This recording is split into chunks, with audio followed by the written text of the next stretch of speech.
I work as a legal secretary.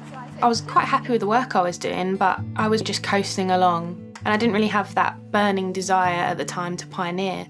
I specifically remember a talk about young ones, what they were doing with their lives, and it really did make me think.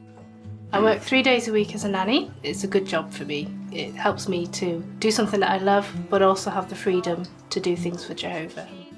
I really love construction, particularly wanted to get involved in the project going on at Chelmsford. But at the time I lived in the northeast of England, which would have been way too far to commute. My work consists of supporting people in the community with mental health issues. My husband was involved in construction, that was his work, but also he made himself available to be involved in any Kingdom Hall build, any construction. So beginning with, I thought, well, yeah, that's his thing, not my thing. I'll stay home and pioneer. My construction skill would be non-existent.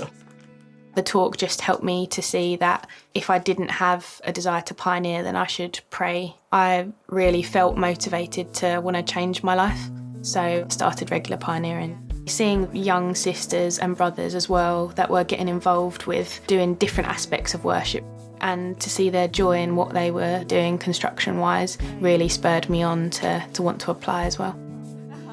I'd prayed to Jehovah that I really wanted to be involved somehow in the project, that he would work things out. I started looking for accommodation, started looking for work, and within days I had a job and somewhere to live, and 2 weeks later I moved to London. I knew my husband loved it so much, so I thought I'll come with him. Losing my husband in death, it's just something that happened very suddenly and very quickly.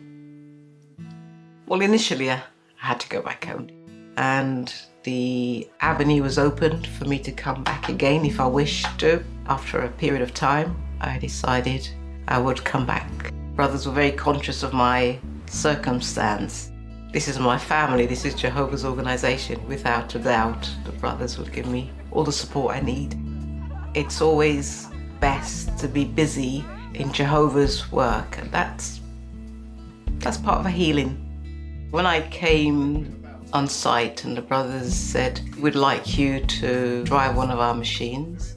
I've never driven construction machinery before, but I was able to be trained and feel confident after that. I was invited to work on home cleaning team. It's not what I thought I would be doing on construction, but it's fun, and I really love knowing that Jehovah's happy with the work we do.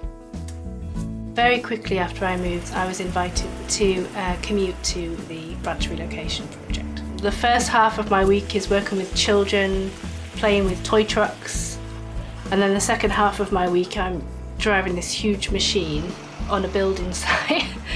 There's a really good emphasis on training, so you never feel completely out of your depth.